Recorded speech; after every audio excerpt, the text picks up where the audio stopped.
This is the Enduring Minds podcast, part of the Everyday Athlete Podcast Network. I am joined by Jason Bahamundi, and we would love if you could rate, subscribe, review, share with your friend, whatever that may be, to get this podcast out there to more people within the endurance community or otherwise.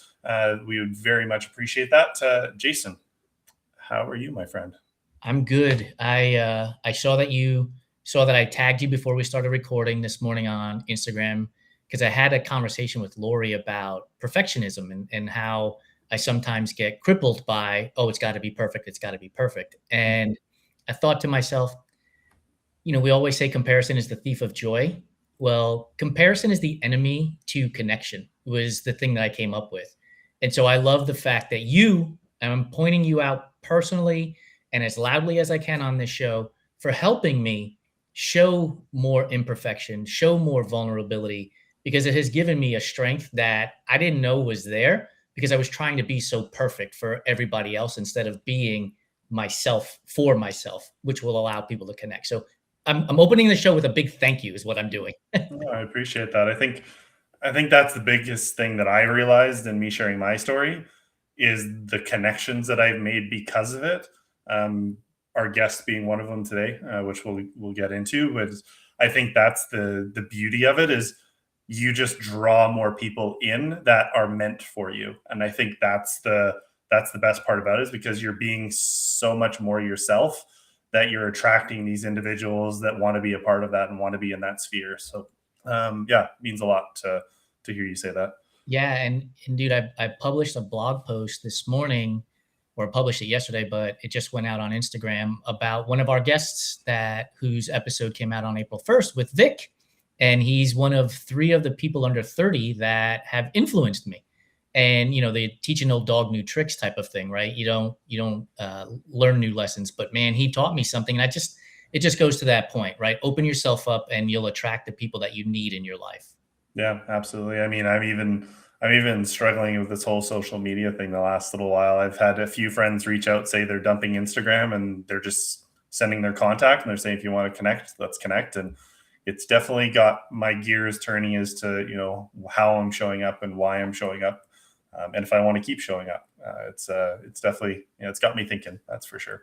100%. Now, this is not a show about you and I, so yeah, yeah, absolutely. So this week on Enduring Minds, we're joined by a man named Andy, and he's recently proved that our limits are only as real as we allow them to be. He is literally coming off a 41 loop finish at the Fat Dog Backyard Ultra held in British Columbia this past weekend. So he is low on sleep.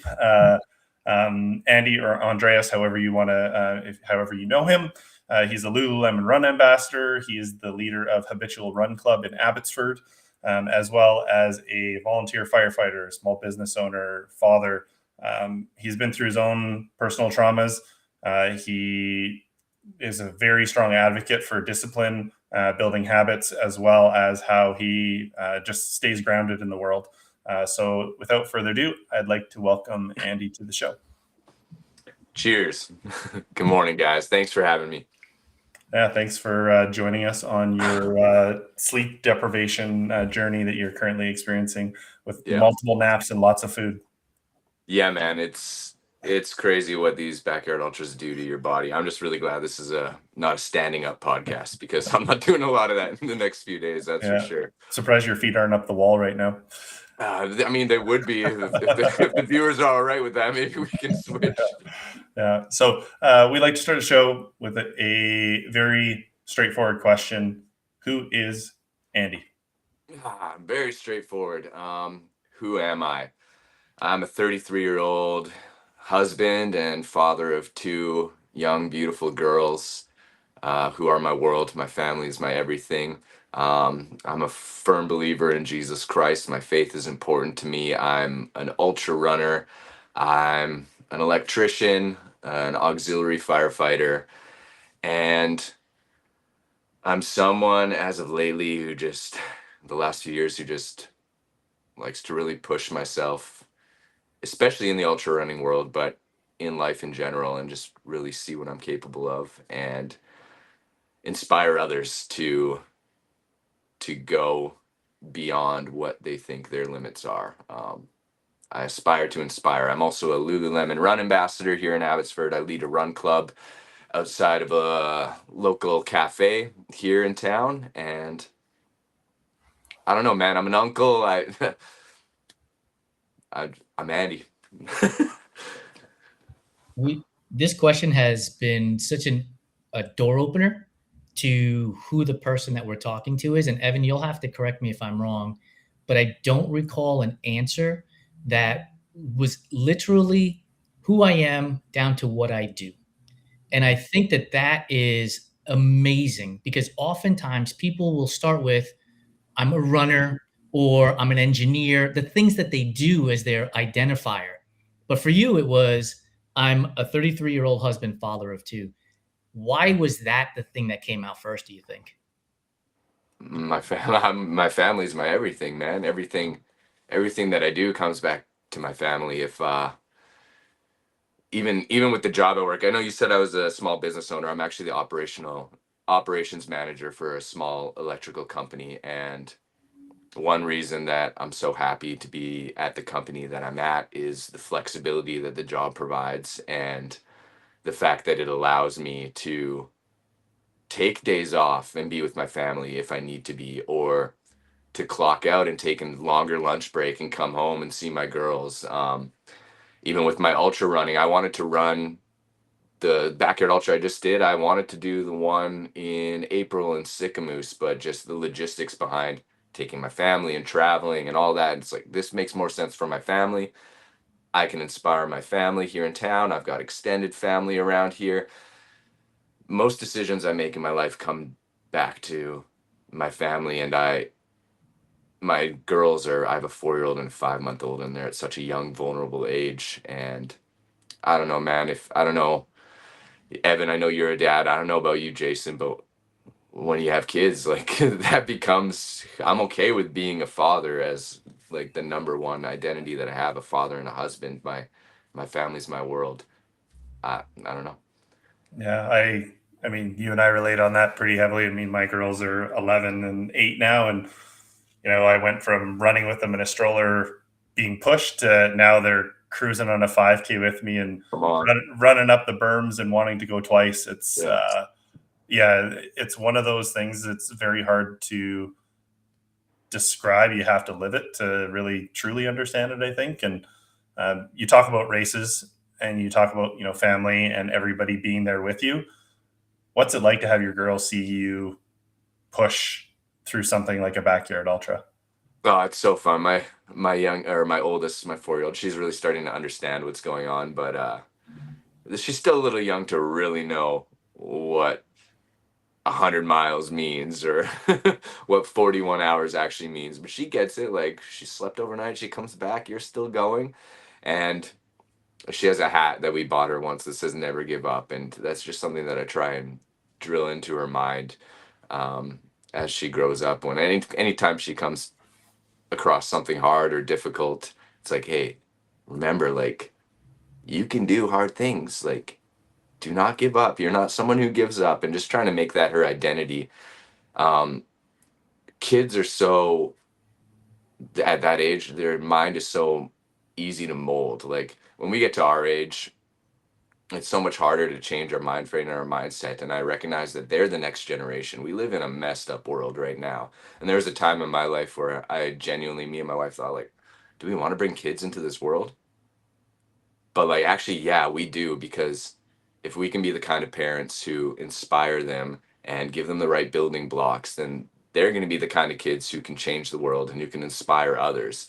So, yeah, I told you that I aspire to inspire, and I want to inspire people. And I mean, they're the people that I have the most influence in my life. And I hope that it can just be a chain effect. And, my daughter can grow up and she can inspire, and my other daughter can grow up and they can inspire their generation. So, yeah, I don't know. It's cool. It's cool to be able to have that power, and to be a dad, and to just like not take it for granted that our role is so important, for the next generation. I wrote down this question after you said never give up. And I wrote, it's a razor's edge because there are moments in time when stopping doing something is more beneficial than putting your head down and plowing forward to try to accomplish something. How do you handle that concept? I mean, your kids are very young, so you may not be dealing with them, but for yourself, how do you handle that if the mantra is never give up? I mean, I gave up what 30 hours ago. So so yeah, but I wanted to give up 8 hours prior. Right. I did I don't know. That's a really difficult question. That's a very difficult question that I wish I had some time to think more about. But there is times where you have to give up. There is times where you have to step back and say no, and you have to weigh the consequences. And if pushing forward is going to leave permanent damage, whether that be mentally or physically, whether that's inside of running or in life, then there's a time that you're going to have to step back. There might be a time that you have to. I came to a point in my life when um, I had to turn a lot of things around. I mean, I was in high school. I was a pothead. I was a bit of a low life, and there came a time in my life where I had to change a lot of things back in 2013, when I was 20 years old, and that meant giving up on some friendships. That meant breaking some relationships. Um, Ultimately, you have to have a why behind what you're doing, and if giving up contributes to accomplishing that why, then I think that's a place where giving up is all right. Yeah, I wrote down because I referenced this blog post in the introduction 30 athletes under 30 that influenced me in the last probably month, I would say at this point. And what they all discussed was just because I did something last year doesn't mean I need to do it again this year. And it was because, to your point, it wasn't filling their why cup. It was, why do I need to keep doing it if it's not benefiting me mentally or physically, as you mentioned? And I think a large part of the answer comes from communication, talking to your family, talking to your friends, expressing like, this thing that isn't bringing me joy anymore. I'd love to talk to you about it. Right. And it's hard to do.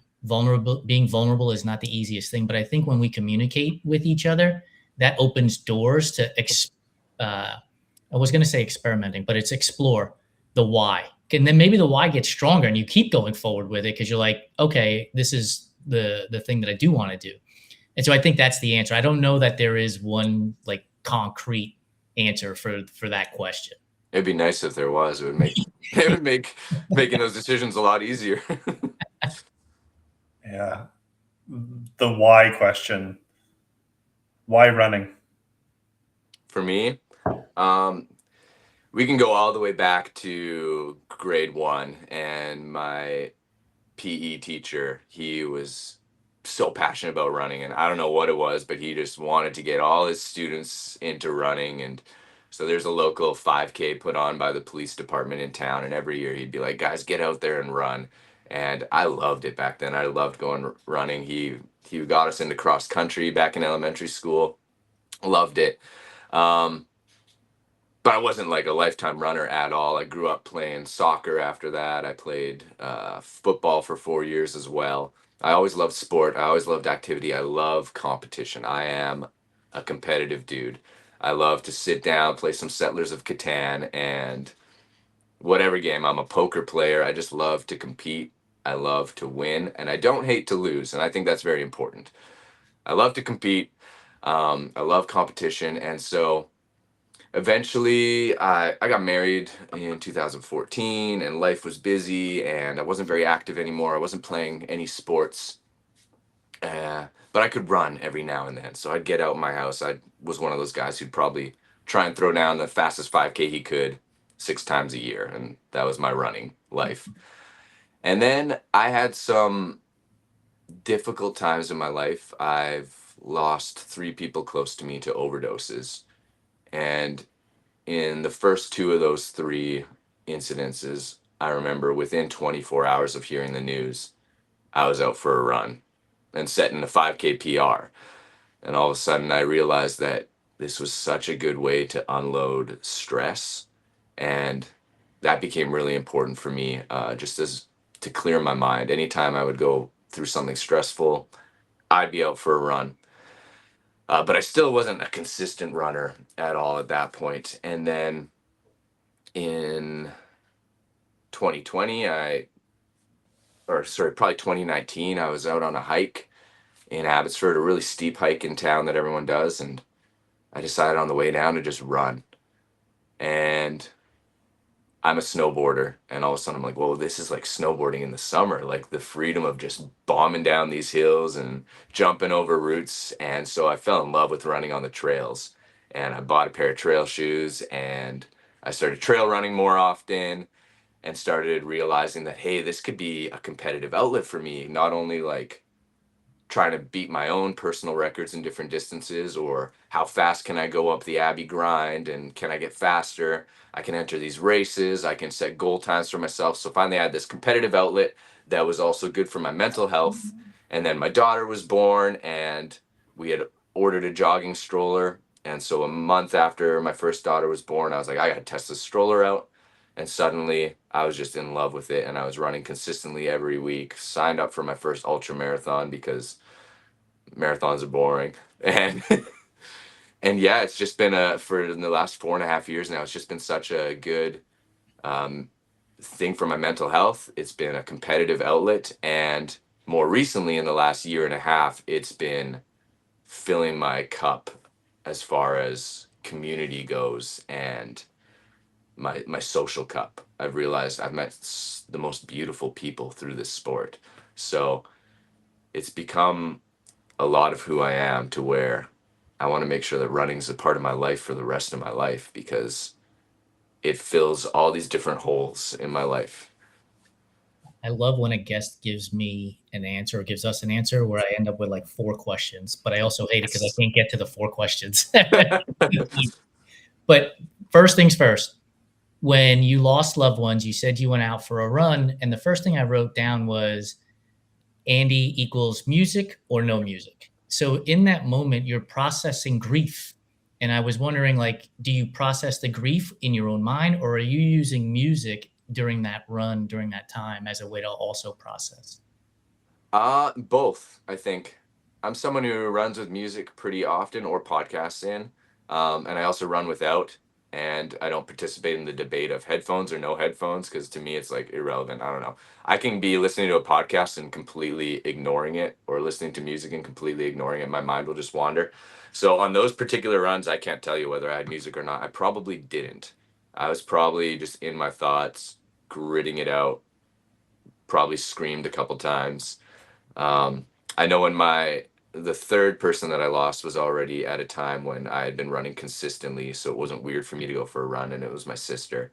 And at that time, actually, I just listened to a lot of her favorite music. Nice. And I mean, she liked a lot of angry music. And so I don't know, it was just kind of a way to help me feel connected to her out there. But then there's a lot of non-music runs as well, and I don't know. It was just a good place to process. It sure beats like smashing a mirror or something. Yeah. I'm gonna Being in the ultra community and having gone through those losses due to addiction, I'm sure you've met a lot of people within the community that may have joined the community because of them trying to move away from those things themselves. Yeah. So, how have you found being in the community and being able to be a little bit of a voice and being able to understand those people coming in? Because, like, I found for myself within the mental health space, depression, anxiety, PTSD, like, there's so many ultra runners that are in this space that go through it and suffer through it, or they swap one for the other. Like, how have you found it within the community, at least where you are? Yeah, it's allowed me to have a lot of really good conversations with people. And I think most of the people, I think there's definitely a chance to become unhealthy for former addicts. I'm not a former addict myself, but I've, yeah, obviously met a lot through my journey. And there's definitely the risk of replacing your addiction with a running addiction and running yourself into the ground there. But I haven't met a lot of people personally who've struggled with that. I've seen running be uh, a great thing for a lot of these people. I have a friend actually who started a run called Run for Sobriety, just 40 minutes away from here, and every October they do a run. And raise money for addiction recovery, and a lot of recovering addicts come out every year to that run, and I just see so much joy and happiness and peace on their face, and they've found an outlet, and they found a way to come together with community and give themselves a bit of, and maybe it is a bit of a healthy addiction. I'll admit I'm addicted to running. It sucks when you can't run for like 3-4 weeks. You get withdrawals, but yeah, I've seen it be a beautiful thing for a lot of people in that community, personally. Did you have the mindset of I don't hate losing prior to the community that you see around you today? Because what you just said about the sobriety run is seeing people with joy on their face and running and connecting to each other. It wasn't the top 3 people on the podium smiling. It was Yeah. right. So like that idea, just made me wonder if the idea of not hating losing was something you brought to running in the community, or the community gave that to you because you saw people enjoying the sport without getting too deep into the metrics of pace and mileage type of stuff. No, I've always had that mindset, and I don't know where it comes from exactly. I like to fail, I guess. So That is not something many people would say. You realize that, right? yeah, I just ran this backyard ultra in 41 hours, and I think I missed my A, B, C, D, and E goal. So, and that sucks. I'm actually bummed about a lot of it, but I think I'd be more bummed if I set the bar too low and I had all these easy wins. I probably set goals for myself and end up actually achieving them maybe 20% of the time, and it just feels so much better when you do. But I like to set the bar to a place where it's almost unreachable. And I'm not sure why that is exactly. I guess it really forces you to test your limits. And I love to test my limits. And yeah, I don't know. I've been on losing soccer teams. I've lost the provincial championships for football. I've been fourth place in so many races, just off the podium, always the bridesmaid, never the bride. And it's okay because it just stirs something in me to try harder and to work harder.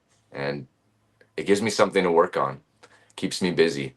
It wouldn't be fun if I set the bar low. I don't know. To confirm, you finished third for this backyard, right? Was it third or fourth? It's just another DNF, man. It was Just another DNF. Yeah, we'll no, say yes. I was third in the field. Yeah. Yeah, that's right. My Yeah. ultimate goal was to try and qualify for Team Canada for the SAT champs. So. Yeah. So I know exactly how you feel, because that's the exact same place that I finished in my last backyard ultra, and the other 2 went on to I think they went on to 49 yards or something, 48 yards. So I feel exactly what you're experiencing right now. And I mean, for those that don't know, because obviously we do have triathletes and a lot of other people in our space, but backyard ultras are every hour on the hour. You have to run a 6.71 kilometer or 4.167 mile loop, and you have to be able to be back and be in the starting chute to be able to start again before that next top of the hour. So it is grueling. You get very minimal sleep. And I want to come back to the part that you were talking about, setting the bar high. My strategy for my last backyard ultra, I wrote 98 on a whiteboard and I started counting down. Let's because go. because I didn't want to. The first time I did it, I said, "Oh, once I hit 24 hours, like I don't know how much further I'm going to go." I stopped at 24 hours. Yep. And then I said, "Okay, I just goes. want to break." And as soon as you give yourself that out, especially in a backyard, because you come back to the same place every single time. As soon as you give yourself that mental out, your body starts questioning what your mind is telling it. And I think that's the unique part about this format is, as soon as you give that out, you're done. It is the ultimate event to really show yourself what your mind is capable of. It is amazing. The strategies that I had to use through those last 6 hours to push through. As the pain increased, I just said, okay, this is just the new normal. And like, yeah, it was maddening. It was maddening. I came in from loop 40 at 59:40, fully intending to stop. My wife pushed me across the line, and I somehow gritted out one more. It's wild. Is the format for the Backyard Ultra the only one where it's both simultaneously boring and exciting at the same time? Because you're literally running the same path for hours on end, and it's not a long path. It's, oftentimes 2.08 miles out and 2.08 miles back. Like, Yeah. the scenery isn't changing, and yet it's exciting because that clock is ticking down to getting closer to the hour, and then getting in, and how do I fuel? And it is truly, to me, the one format that is both simultaneously utterly boring and uber exciting at the same time. And it's so inspiring too, because you can be like, I was on hour 30 and remembering someone on hour 15 who completely inspired me and maybe went further in their mind than I did, because maybe that 15 hours was way harder for them to achieve than my 41. And so you, along the way, you pick up all these little inspirations to carry with you, and you have all these celebrations as people are setting PRs, and it's just a party for a long time until it's not, until the field is thin, and you're still not in PR territory, and everyone else got their PRs already, and it's like, when do I get mine? But it's, yeah, it's such a cool event, man. And it's the biggest ultra running, we always say, is a team sport. There's no other ultra event that's more of a team sport than the Backyard Ultra, because not only is it your crew that you're teamed up with, it's the race directors, and it's the runner next to you. Yeah. So sometimes you need that runner next to you to make it through the next loop. And then you've got crews helping crews back at camp. Like, everybody just comes together, and everyone's goal is, we just want these guys to go as far as possible. And so it's super cool to have such an individual sport like running become such a team event where everybody becomes so invested in each other. It's amazing. It's such a party. And yeah, it is so boring as well. Backyard ultras are the great equalizer. That's what I call it. You don't have to be the fastest. You don't have to, like, even if you're the slowest, sometimes that's like a bonus. If you can grind out that, I mean, we'll call it sexy pace, whatever you want to call it. If you can grind out that pace and come in at the same time every time and feel fresh and continue on, like, those are the ones that are going far in these events. The ones that can consistently come in at 54 minutes, take 3 minutes, and then head back out. It's ridiculous. It's absolutely ridiculous. It's crazy. It's stupid.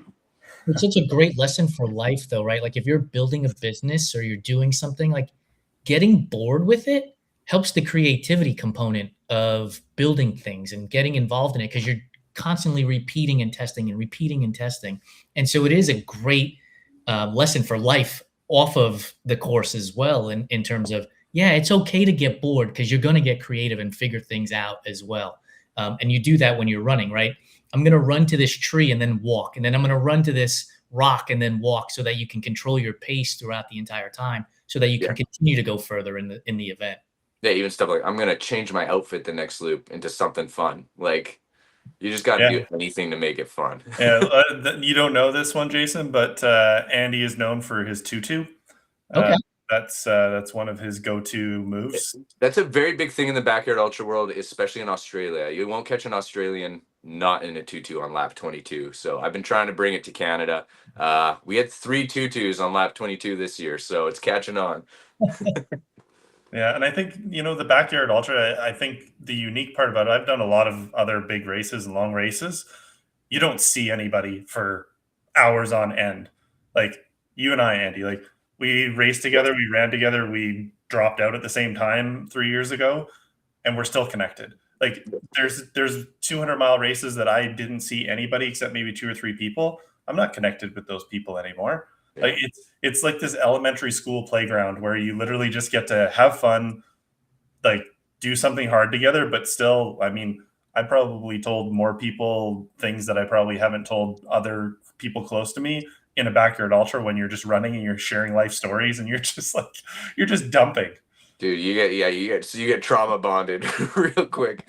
I even, a few days ago, probably loop 16, all of a sudden I became a therapist for someone, and here's somebody just opening up on life trauma, and, you know, problems with their father and the relationship with, and I met this person 5 minutes prior, and Mhm. here we are, we're in like a therapy session together, and it's a beautiful thing. I don't know, it's so cool. It the conversations I've been having in the last, I would say, 4 to 6 weeks are about getting out into the real world off of social media, away from the digital spaces. And Evan and we talked about at the entry of the show, right? Like the idea of reevaluating our connection to people offline as opposed to constantly online. And what you're describing is literally that, right? That moment that you shared as a quasi therapist with somebody you met 5 minutes earlier isn't a caption on Instagram. And so I'm wondering for you in that scenario, is there more value for you personally in that conversation because it was intimate, because it was a setting in which here's a stranger opening up to me and I appreciate them doing that, even though, right, the idea is that you happen to just be the person next to them. It could have been somebody else in that moment, but the timing was Andy is next to me and I'm going to talk to him. Is there more value in that, you're asking? Yeah. Absolutely. I mean, absolutely.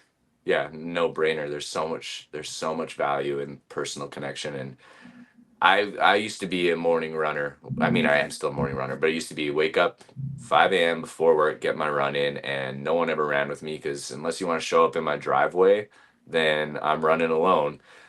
So, but I made it a move in the beginning of 2025 to really be intentional about getting out and running with more people, and the life that it's brought me, to be the connections that I've made through my run club and just getting out for a long run with people and events like this. You can't get that behind a screen. You Yeah. can't get that through words on Instagram. You're exactly right. And it's tough because yeah, social media, you try and convey stuff on social media, but it never gets as real.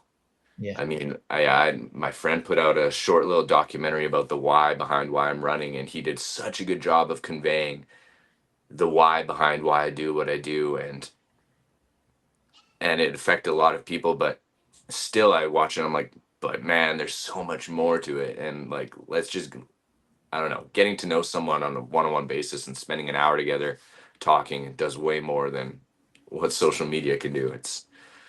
We need that personal connection in this world, and it's slipping away from so many people, especially the younger generation. And yeah, we need to do something to change that. Putting out that documentary last year, for those that haven't seen it, called Limitless. I mean, you've seen mine that I've put out, and putting yourself out there in that way is never easy. It's this thing that you talked about, like doing hard things. Like it's like another level of putting yourself out there so other people can see themselves in your story and take little pieces of that with them. So what was it like putting yourself out there in that way? I mean, I find these documentaries, these long form pieces of content, to be a lot more rewarding than trying to post 5 reels in a week. And I think that's the angle that I'm moving towards now, is like 1 or 2 projects per year and do something that's going to have a big impact rather than these like little bursts of, I guess, reels and times in people's lives. But I like, what was it for you to have and share that moment pretty publicly? Uh, it was such a blessing. It was so rewarding. So it was a friend of mine who's not a runner at all, and he approached me and he's like, "Dude, why do you run these stupid events? Like, what's going? Like, why do you do this?" He's like, "Can I like follow you around for a little bit and like figure it out?" And I was like, "Yeah, for sure. Like, yeah, okay." So he'd show up at the track for one of my workouts, come out with me on the trails. He'd pick some scenic shots, and then he sat down to interview me, and he had all these questions and ways he wanted to like structure the interview. I'm like, "Hey man, like, can I just talk for 40 minutes and you just like cut it together and do whatever you want?"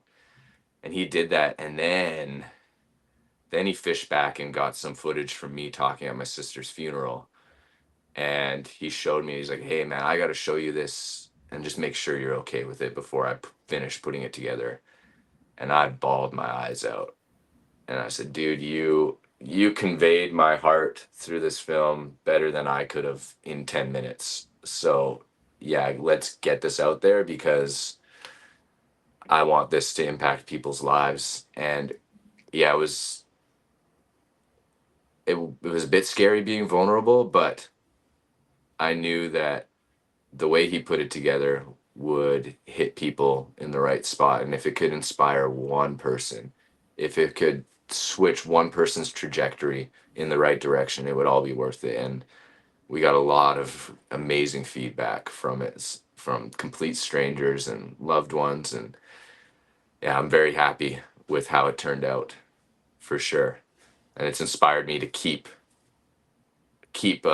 sorry guys, I'm so tired. It inspired me to just keep putting my voice out there, and to keep talking, and to not be silent, and to keep trying to inspire others, because I realize that people are listening, and people are waiting, and people are looking for that one thing to really set them on the right path in the right direction. And yeah.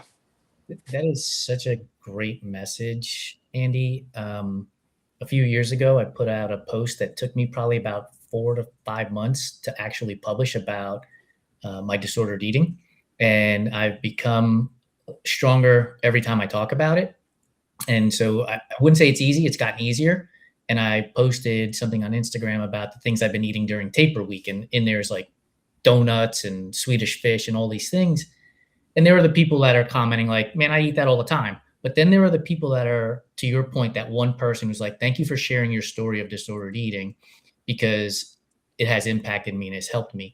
So as you're going through that process of having yourself filmed and seeing that video, I'm wondering if in your mind you were thinking to yourself, this is going to help somebody, or was it a greater percentage, 50.1%, this is really helping me to open up and be more vulnerable and find strength in this story being told?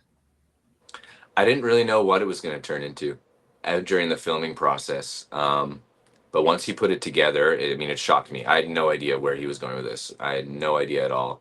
And as soon as I saw it, I thought in that moment, I was like, we need to put this out. Because yeah, it's going to help others. The story kind of followed me and my journey dealing with the grief of losing my sister. And basically, what I put out through that documentary is everything that I wish I could have told my sister.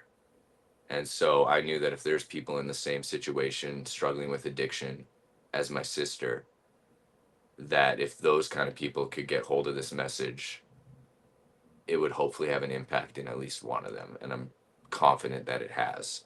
So that was the biggest push for me to get this out there, was to find people like my sister and hopefully change their trajectory.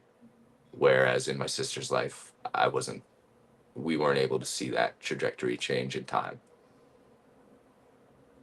Yeah, I mean, I can't even fathom what that feels like. Again, I mean, I know you said you've lost a few other people other than your sister, but somebody that close to you that you've grown up with, I mean, it's devastating to even think about. I saw a podcast the other day. I was listening to it, and it's this grief. She's a resilience and grief expert based in I think she's based in Australia or the UK. Dr. Lucy Hone, and the phrase, and it's like been ingrained in my head. I've been thinking about it constantly. Is don't lose what you have to what you've lost. And I think that's what I'm hearing. Your voice is like you lost a lot, but your family, your life, your everything else that you're experiencing in your world is the reason why you're still moving forward. And I think that's beautiful. Yeah, man. Yeah, I don't want her loss to be in vain. So my sister was a beautiful, beautiful human being. She was artistic. She had talent that she couldn't see in herself. Her biggest shortcoming wasn't the fact that she was addicted to meth. Like, that's a result of the biggest issue that she had, which was this disgusting, horrible self-doubt and this self-hate, where the rest of the world saw something beautiful, she saw something ugly. She was blinded to the beauty that was in her and the potential that she had. You talk to her bosses at the jobs she worked at, and she was one of the best workers. You look at her artwork and your jaw would drop to the floor. You spend a few moments with her and you feel this love and this grace and this peace, and yet you go into her mind and she's worthless and she doesn't deserve love. And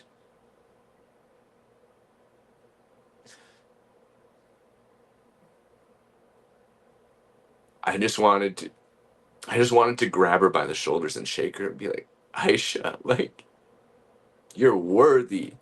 You're worthy and you're capable and you can. And in her mind, she couldn't. And it was that self loathing and the lack of self belief that killed her. It wasn't the fentanyl that was found in her system. It was the self hate. And so through that film and through my life, I want to just encourage other people that you can, you're capable. You have greatness in you. Every one of us has greatness built into us. And we're capable of so much more than we think. Our mind can be such a limiter. But if we can change our mind, if we can rewire our brain, if we can speak life, there's the power of life and death is in your tongue. And so if you can speak life into yourself and really change the way you think, that'll manifest. Like, it all starts in the mind. And yeah, man, if I could just show one person who's in her shoes their potential, then I'm happy. And so I try and do that through ultra running. I try and step into these races. I went into lap 37 a few days ago, remembering that, thinking I know that most people in the backyard ultra, once they got to the place I was at lap 33, that's the end. But I just told myself, I rewired my mind. I'm like, no, you're still moving. You can still go. You've still got so much more in you.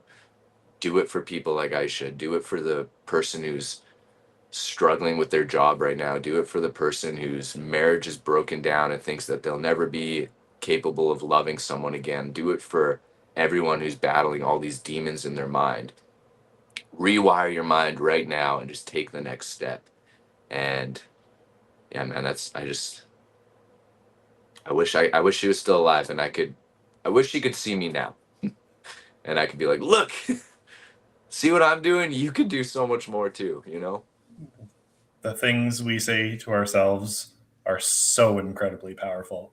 And I mean, when it comes to addiction, when it comes to mental health, all these things, people don't realize that the actual, like the visible action that you see people taking in those moments is the symptom. It's not the reason. And I think that's the one thing that I always try to elicit in people is just because you see it doesn't mean that's the problem. That's how they're 100%. dealing with the problem. And 100%. that is even more of a reason to connect with those people and have those conversations because they are literally crying for help by doing the things that they're doing to try to get the most visibility out of what they're experiencing because everything else is inside of them and they Yeah. can't let it out. So I thank you for sharing that because I think that more people need to understand that aspect of it is that person is symptomatic, not a problem. Yes, it's 100% the truth. And even as a paid on call firefighter here, we being paid on call, we also have a career staff here. So mostly I'm dealing with fires. We don't really get called out to many of the addiction calls and stuff like that. But it's so easy to see the same addict day after day after day, just wasting their life away on the side of the street and get so frustrated at them. Like, what are you doing? You're an absolute low life. But somewhere that person has a mom, somewhere there's a dad, somewhere in that person is the little boy who started kindergarten and a series of events has led them to this place. And yeah, you're exactly right. That's just a symptom of a deeper problem somewhere else. Like, these are real people with real family who have somebody out there that love them. And yeah, I think we need to start humanizing people a lot more than we do. I know it's difficult sometimes, and sometimes, especially for first responders, I see it all the time. Like it's easy to turn to dark humor and to kind of block that out to protect yourself. And I think that's important to do whatever you can to protect your own mental health, but to never lose sight of the fact that these people are human beings with people like me who are their brother, who love them. Yeah. And yeah. So Joe Harden is a member of the leadership group for Run Try Bike, and he's the host of Beyond the Finish Line, who has come back, is on a sobriety journey from alcohol and drug abuse. And we talk to each other all the time offline about this idea that there were people in his life who saw him as nothing more than a drunk and a drug addict. And here he is today, where he's a partner in a business with me. We're building an events company at the same time, and we're doing these things from the goodness of our heart. But it could easily have gone the other direction if somebody didn't show empathy, if somebody didn't lend him a hand when he needed it. And so, to your point, Andy, like, we see unhomed people or drug and alcohol addicts, and we just dismiss them oftentimes, when the reality is something got them to that point that is not who they are. And if we can have empathy, and maybe it's a virtual hug, I don't have the answer, but Yeah. I think often, Complicated. yeah, I think oftentimes we're too often quick with our fingers to type an abusive comment to somebody, or even say it to them, instead of being positive and high-fiving somebody for their success, whatever it may be, because they're one trip away from being somebody else if we don't support them. And I don't know, man, like, this has got me all up in my feels, because it bothers me when people don't just lend support to each other and immediately get right into the finger pointing and this is your fault and you're a this or you're a that, instead of having that empathetic fiber, which I believe we all have. We just need to expose it. It doesn't make you soft to give somebody a hug. It doesn't make you less manly to cry with somebody, right? Like, I don't get it. Yeah. You're right. You're right. It's there. Humanity is, people are beautiful. There's beauty in everybody. And sometimes you just got to dig a lot deeper to find it in certain people, but it's there. Even as simple as, you know, I'm in Vancouver. East Hastings is famous for being just a terrible place full of a lot of rough, addicted people. Sometimes just a little smile and good morning to one of them as you're walking down the street. I mean, it's not going to change their life necessarily, but you get a lot of those compounding over months and months and months. Maybe something sparks in them like, oh, I am human. I do have value. I am worthy. People I feel see me, seen. actually. Yeah. Exactly. Right. It's the idea of feeling seen in that moment. Because, I mean, look, anybody listening or watching this on YouTube has done this. They see an unhome person and they immediately look away. We've Yeah. all done it. We've I've all done it. done it. And so if you just look at them, you don't, again, you don't have to give them money. You don't have, like, but see them. They're a human being. Yeah. The reality is, my sister was homeless, addicted to meth on the streets of Memphis. But a year and a half prior to that, she was having visits with her twin girls in Calgary and working a job. So Yeah. it was such a short window that led her there. And Yeah. she wasn't that far gone in reality. So you never know how people got there, or how long they've been there, or how close they are to getting back on their feet. It's that thing where both things can exist at the exact same moment in the same person. Yeah. It's which one is going to be the louder of the two voices in those moments, and that's the fear, that's the all those pieces that come into it. I want to quickly touch on the fact when you said that you wish you could just help one person. So I don't know if you remember this, but you sent me a message last April after going through a call that you were on when you were out on a fire shift. And It was actually off shift. off shift. I would happen to be in the right place at the right time, I guess. The wrong right place, right? Yeah. But you sent me a message that it comes back full circle to me, knowing that it's like my story helped you reach out to help yourself. Yeah. And I think that to me is like, again, hearing you say it and then me being able to witness it. And I mean, there's been so many people that have come up to me in that, but I mean, I have the opportunity to thank you now. So I'm going to, but it's messages like that that allow people to continue sharing and continue telling their stories, because they know that, like, do I need that message? Do I need that acknowledgement? No, but it's one of those ones that just makes me want to do even more. Come on. Yeah. That's why I sent you the message, because I needed you to know that. And you're not the only person I've heard that from. You're not the only person I've heard like reach out and get help and talk to somebody. Mhm. But I needed to let you know, because I need you to keep doing it. We need people like you to keep putting those messages out. And yeah, I recognize that in myself. I need to keep speaking, because you get enough raindrops and you got a pond. I don't know. You know? It's that You know? momentum. It's the Yeah. momentum, and I think it's no different than running and training and racing and all this other stuff. Like, if you can keep that forward momentum, like, you're unstoppable. Yeah. We gotta be loud. This podcast is a great example of that. You guys putting out these podcasts, consistently and talking to people and inspiring people. It's making a difference, and we need to keep our voices loud and out there. Yeah, we can't dull our own star. We have the chance to change the world. Every one of us does. And sometimes when you put it in that phrasing, it seems enormous. Mm-hmm. Reality is, after this conversation, Andy, you will have impacted me and changed my world in an immediate sense.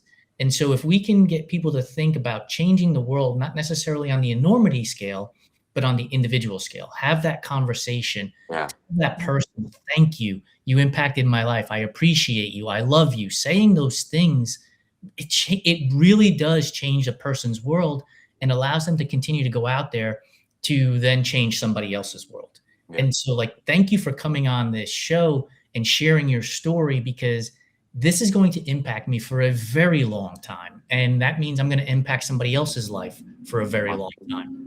That ripple effect. It's that ripple effect. It really is. Yeah. Yeah. I mean, every time we have these conversations and the thought pops up into my mind, Jason and I have talked about it multiple times. We'll be almost hitting 30 episodes now. We have a few in the bank and things like that, but 30 episodes, that's 30 individuals that are like-minded, that have said yes to coming on and having these conversations. And I keep saying to Jason, like, I want to get all of these people together in a room. And I understand that that is a difficult thing when it comes to physical nature, but Jason and I are going to probably have to talk offline about this, but it keeps coming back to me. And I just go, like, even once a month, everybody who has been a guest on the podcast, like, show up on a call, like, let's have a conversation. Let's talk about something. Like, where can we maybe help somebody? Like, whatever that looks like. I just see such potential in what we're doing beyond just the podcast, That'd be so cool. And connecting all of us in a way that is so much deeper than these, click 7-second reels where you're just like, you laugh a little bit and you move on. Like, I don't want that. That to me is like, I can give that up tomorrow if I had the ability to connect with people on a deeper level on a more routine basis. Yeah. So, yeah, man, what you're saying, with those reels and the quick stuff, it's so fleeting. It's so fast. I actually recently started vlogging. So I put out a YouTube vlog, and I'm trying to step out of my comfort zone and fight the imposter syndrome. But I see, like, actually taking people into, like, a long form and looking into my life. And, like, that's the kind of content I consume. Sure, I'm scrolling through reels. We're all stuck scrolling through reels sometimes, but I like to sit down and, like, watch YouTube and see what's going on in this person's life in long form, and like you really get to know people's heart that way, in a better way. And yeah, I love the idea of a big group call with everybody, because then you're bouncing ideas off each other. Everyone has access to different resources. And I mean, your goal with this podcast, I'm sure, is not to be famous podcasters. It's to make a difference in people's lives. And so if we can get a bunch of minds together and bouncing ideas off each other, and I want to make a difference in people's lives, and I'm sure all your guests have that desire to make a difference. I think that's a cool idea. We put out a show exclusively on YouTube that's an hour plus every couple 3 weeks, called the Clubhouse Roundtable, where it's just 4 dudes talking about the topic du jour of the days. A few weeks ago, we talked about the definition of success and how that has changed from when you were 20 to 30 to 40. I'm 52, so now to 52. Like, the definition of success has changed. So it is that long form conversation, open, honest, vulnerable, that when I started it, it wasn't like, let's hang a price tag on this and let's make sure that, the Calm app or somebody decides to sponsor this thing. It was like, let's just get together and talk, and then we'll put it out on YouTube, and somebody's going to see this and think to themselves, this is what I needed today. This is exactly what I needed to hear today, and have conversation, and see men, specifically men, having open, honest, vulnerable conversations about things, and not the toxic masculinity that has permeated the social media landscape at all. Yeah, that's amazing. That's a beautiful thing. I love that. Yeah. And Jason's a grandmaster now. That's you didn't put grandmaster on there today. I didn't. Yeah. I don't know if you knew that, but in the marathon world, as soon as you're over 50, you're considered a grandmaster, not just a master's athlete now. Amazing. What an accomplishment. Yeah. So we were joking that he was going to be grandmaster and I was going to be master on the descriptions here, but we'll save that for another time. Well, Andreas, we like to end with another very straightforward question all the time. All right. Where is your mind after this conversation today? My mind is motivated to be louder. Yeah, I want to get out there, and I want to share my story more. I want to point people to your podcast. I want to get out for more runs with more people. I want to run another backyard ultra tomorrow. I'm just kidding. Putting those on hold for a while, but I just want to talk more. I just want to be louder. I want to inspire more. I've got the opportunity right now. Follow my YouTube vlog. Take a look into my life. I hope to inspire every week when I put those out. And I just want to remind everybody that you are capable of way more than you think, inside and outside of sport. Don't let your mind be a limiter. Train that thing. Put your body into submission and believe in yourself. So yeah, I'm ready to be loud. I'm ready to keep inspiring. And I'm also ready to nap and eat a lot of food. What are the handles where people can reach you for your vlog as well as your? So on YouTube, it's Andy Klewitter. I believe it's Andy.Klewitter on YouTube. On Strava, Andreas Klewitter. My Instagram, you can search my name, but my Instagram handle is JetsFool. The E in Jets is a 3. I used to be a Currency fan, the rapper Currency, back in high school, and I've just never changed the handle. But I just like to turn on the Jets. So I don't know. There's some meaning behind there somewhere, but we're just keeping that handle. And yeah, I'm sure you guys will put it in the show notes. And hopefully you guys can put a link to the documentary as well. It's shared on my friend Nick Bullett's YouTube, Mozart Cinemas. So we'll get that link down there. Be sure to give it a watch. And yeah, follow me on Strava and on YouTube. That's the best way to really stay in touch with what's going on in my life and in my running journey as well. Amazing. Well, we'll get all those links from you and make sure we have that for the show notes. Well, again, on behalf of Jason and I, thank you so much for joining us. And for those that are listening, please drop comments about the episode, like, share with your friend. If you're in the Abbotsford area, go to the Habitual Run Club, see Andy one-on-one if you're traveling on vacation, anything. So, Jason, any final thoughts? Yeah, I wrote this down and I didn't get a chance to bring it up during the conversation, but I recently read this, and I think this is a key for all of us who are listening or conversing in this conversation. And it is, what you need is what you're telling your friend. And so I wrote that down because we often give advice to people, and the advice that we're giving to people is the thing that we need the most as well. So listen to what you're telling your friends and your family members about what they need to do to help themselves, because it's what you most likely need for yourself as well. And I thought, I read this yesterday, and I thought it was just so amazing. And listening to Andy talk about his sister, and about when we started talking about unhomed people, and that, I wrote that down in that moment because I think that's something we don't do enough of. We're ready, willing, and able to give somebody else advice, but we're not ready, willing, and able to take that advice ourselves. So listen to what you're telling people. Yeah, I think what a perfect way to end the conversation. And so again, thanks everybody for listening. And until next time, keep going the distance and breaking the silence together. Thanks so much.